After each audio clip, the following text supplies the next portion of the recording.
Evangelho, Lucas capítulo 20, versículos 27 a 40. Aleluia, aleluia, aleluia. Jesus Cristo Salvador destruiu o mal e a morte, fez brilhar pelo Evangelho a luz e a vida imperecíveis. Proclamação do Evangelho de Jesus Cristo segundo Lucas. Naquele tempo, aproximaram-se de Jesus alguns saduceus, que negam a ressurreição, e lhe perguntaram: Mestre, Moisés deixou-nos escrito, se alguém tiver um irmão casado e este morrer sem filhos, deve casar-se com a viúva a fim de garantir a descendência para o seu irmão. Ora, havia 7 irmãos. O primeiro casou e morreu, sem deixar filhos. Também o segundo e o terceiro se casaram com a viúva. E assim os 7, todos morreram sem deixar filhos. Por fim, morreu também a mulher. Na ressurreição, ela será esposa de quem? Todos os 7 estiveram casados com ela.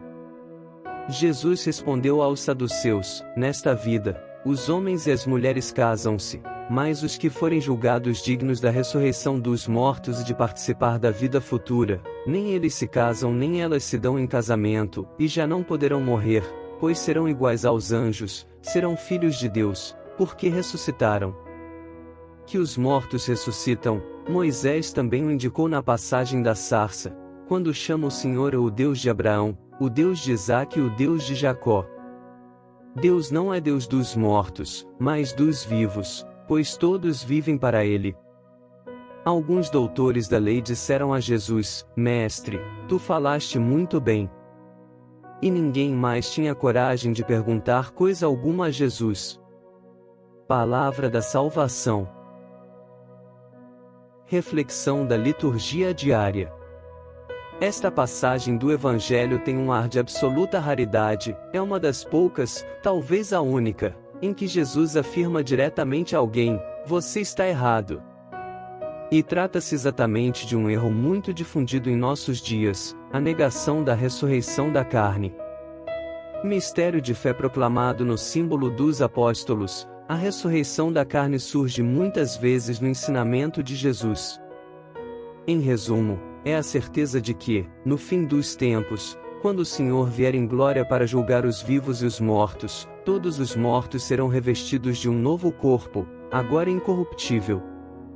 No Evangelho de hoje, os saduceus, que não creem na ressurreição e em uma vida após a morte, tentam envolver Jesus em uma grosseira armadilha, imaginando a situação extrema e ridícula de 7 irmãos que se casam, sucessivamente, com a mesma mulher, o que criaria um impasse insolúvel na eternidade. Qual dos 7 ficaria com a esposa no outro mundo, após a ressurreição?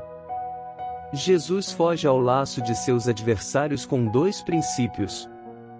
1. Na eternidade, nós seremos como anjos, isto é, vencida a barreira da morte, já não haverá oportunidade para a procriação humana, objeto do casamento aqui no tempo, para permitir a sobrevivência do gênero humano.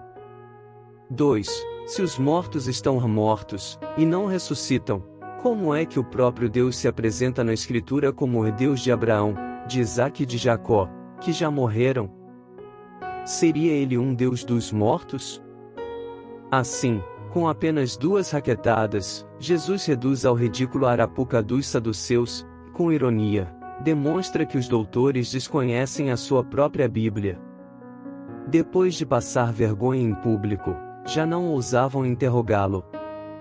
De modo enfático, Jesus diz estarem eles no erro e não conhecerem as Escrituras, e, com firmeza, declara que elas, desde o começo, revelam o poder do Espírito, sopro vital, presença da vida que é mais forte que a morte.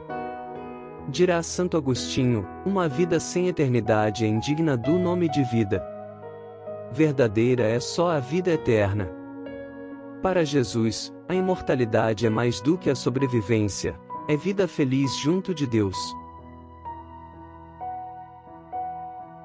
Se gostou do vídeo, inscreva-se, curta e compartilhe. Tenha um dia abençoado.